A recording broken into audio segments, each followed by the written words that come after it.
What's up, everybody? Hey guys, what's up? What y'all doing? What's up, y'all? Hey, it's Pretty Dope here, and welcome to Disney Channel. Oh, you're back it up, back it up, back it up, back it up, back it up, back it up, back it up, back it up, back it up. Today, we're gonna learn how I took my credit from this to this in a matter of about a year and a half, I want to say. So I'm just going to give you the timeline of things that I did, when I did them, how I did them, and I'm not sure if it'll work for you, but I'm hoping that you'll learn something from my experience. That's like my whole point of doing YouTube, is so you guys can learn something from me, which I'm nobody, but I'm glad you're watching Nobody. But before we get started, here's a special word from Mrs. Nobody. I need you to stop and hit that subscribe button right here, baby. Hit that subscribe and give me a like, give me a thumbs up. A thumbs up, subscribe, and comment down below if you think my makeup looks nice. Even if you don't think it looks nice, comment down below. If you want to know where my hair is from, comment down below. All of that, comment down below. Negative, positive, all of that, comment down below, please. Okay, so it all started back in 1995 when I was born. I'm just kidding. So it all started back in 2018 when I decided, oh, after college, when I graduated, I'm going to buy a house. But, you know, I didn't think what needed to be done to buy a house. I literally never thought of it. I was a college athlete, and then after that, I went to school and worked like 3 different jobs to pay for school. So I was just like not even worried about adulting at all, other than what I had at hand. So when I graduated, I was like, okay, yeah, I'm gonna graduate, I'm gonna buy a house, and I'm gonna work and start my career. But I checked my credit was like 5 something. I do not know what it started up. Maybe it was 4 something when I first started out. I am not 100% sure, but it was low. Like, how low can you go? That thing was low. And you know why? Because there was medical bills in my name from when I was a kid that I did not know about. So I looked into the law, and basically you can't have anything in your name when you're under the age of 18. So you know what I did? I definitely disputed both of those things off of my credit, and they didn't really check for anything. I used Credit Karma, and I used the dispute button, and they didn't ask for any information other than why I wanted to dispute it. And that's it. They didn't ask for evidence or anything like that. I didn't have to go back and forth with anyone like that. And that's a fun fact. When you dispute something and the person that you owe money, the company that you owe money, if they don't respond within 30 days, it automatically gets wiped off your credit. So if you have things on your credit that you are unsure about, dispute it now, because if they don't respond, 9 times out of 10, they don't respond really. They'll take it off of your credit. The credit report people will take it off of your credit. So that's a fun fact I did not know about that I know now. So yeah, that's the first thing I did, was check my credit on Credit Karma and Experian. And then the second thing I did was I disputed all the negative remarks on my credit, which boosted my credit a lot. I don't know how much, but it was a hefty amount. I wasn't in the 600s yet, but I was up in the high 500s. So that's the first thing I did. Then after that, I researched, like, okay, now what do I do? So I looked up in this thing called Self-Lender. So Self-Lender is basically a app that allows you to lend your future self money. It allows your present self to lend your future self money. So basically you're paying an app, and it puts your money into a CD, which occurs a lot of, not a lot of interest, it's a little bit amount of interest. And you can choose on the website, you can choose, I believe it's 2 years or less. I want to say, you know, I'm cheap, so I chose the 2 years with the minimal payments. It was $25 a month, and every time you make the payment to them, they report it to the creditors, and the credit bureaus, every time you make a payment to Self-Lender, they report it to the credit bureaus, and the credit bureaus put it on your credit, you know. So it's saying like, oh yeah, she's making on-time payments. Oh yeah, she's a good what is it called? Not a lender. I'm not a lender. Borrower. She's a good borrower. She's good. She's going to pay the money back. So that's basically what Self-Lender does. And for mine, I did for 2 years. It was $25 a month. And I started that in 2018. And I'm going to get that money back this year. And then after that, I got 2 secured credit cards. So secured credit card is basically you put money down, and that money down is your limit. Unsecured credit card, which is a regular credit card, is a card that the credit companies give to you that has an automatic limit that you don't have to give them any money for. Okay.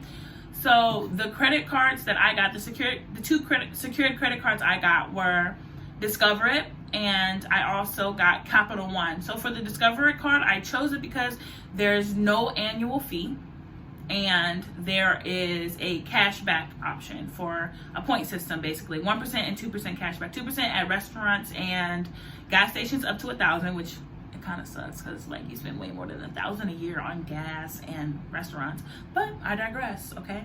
And then 1% cashback on everything else and everything over that.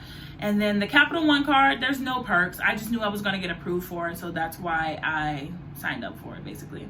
So the secured credit cards also, you put down the money, and after a certain amount of time, you get that money back if you're a responsible spender, responsible user, you know, if you're making your payments on time, you know, then they give you that money back after, and then it becomes a regular credit card, usually, okay, usually.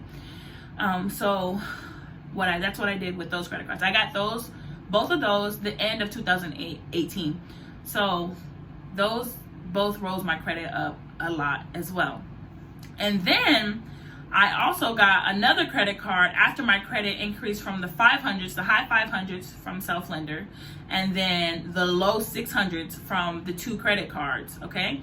And then in May of 2019, in May of 2019, I kind of was on vacation, and I accidentally threw my phone in the ocean while on a jet ski. You know, I was just having the time of my life, completely sober, you know, because I don't drink like that. So, yeah, that happened. I went back to Arizona, phone was broken, went to Apple, got a new phone, and they're like, hey, you can either pay $1,000 right now, or we can give you this Barclay card, which is $700 on the Barclay card limit, and then you pay the $300 out of pocket. And I'm like, oh, bet. I'm gonna do the $700 and get the store credit because it gives you points for the store. So the Barclay card, it kind of sucks, I'm not gonna lie, because I did not even get my points from when I spent all that money on there, and I was highly disappointed. But you know what? You lose some, you win some, okay? So I don't even use that card that much anymore. So yeah, that card, it is no annual fee. My limit was $700 first starting out, and I basically maxed it out right away and paid it back the next day. That's another tip, you guys. So when you get these credit cards, I'm gonna teach you guys how to credit card hack, okay? Because I do this all the time. I think it's called credit card hack, I'm not sure. I max out most of my credit cards all the time. Not all the time, but like, I used them past their limit. Well, when I first had them, when they were super low limits, I used my limits every month almost on gas, food. When I would go on vacations, when I would pay for my plane tickets, I maxed them out. But the catch is I would pay them right away, okay? So then it never shows that, oh, hey, you owe a ton of money, okay? But then another tip is I did not pay them all the way. So I made sure, because Experian, they judge you based off of how much of your limit you use. So for instance, for Credit Karma, you can use 0% of your limit, and you have the same score if you use 10% of your limit. Okay, technically anything under 30% is considered good. However, Experian, they would rather you use a little bit of a percentage of your limit. Whereas Credit Karma doesn't care if you use 0, if you use 10, if you use 5, it's still going to be around the same score. However, Experian, I did some testing when my credit got good enough. I did some testing. I was like, okay, I'm going to do 0. I'm going to owe 0 this month. And my score was like I want to say like $740, $745, something like that. And then I was like, okay, I'm gonna leave a little bit of money that I owe on there. So I left like 10% of my limit, and then it shot my credit up to like 760 something. So I'm like, wow, that's crazy. They want you to owe money. They want you to owe under 30%. So now I always keep my percentage between like 10 and 15% usually.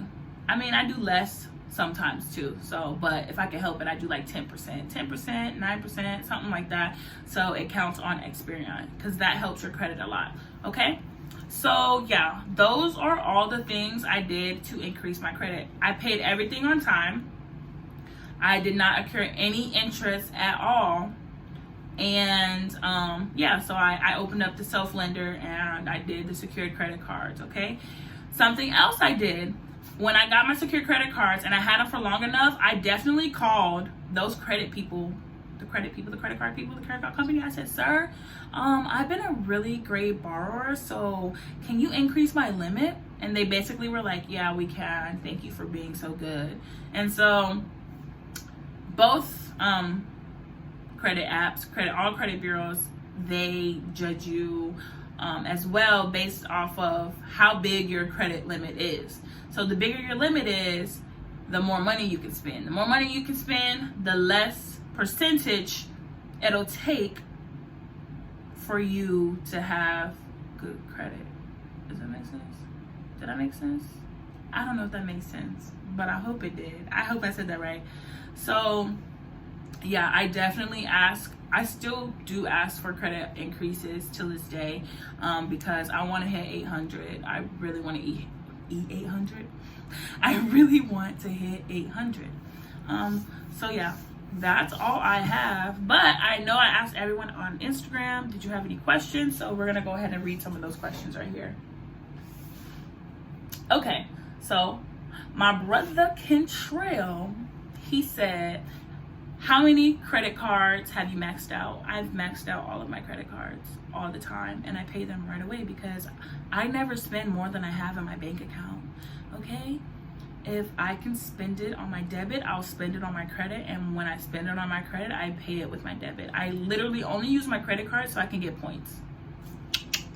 Okay. Someone else said, does paying more than the minimum balance help raise credit quicker?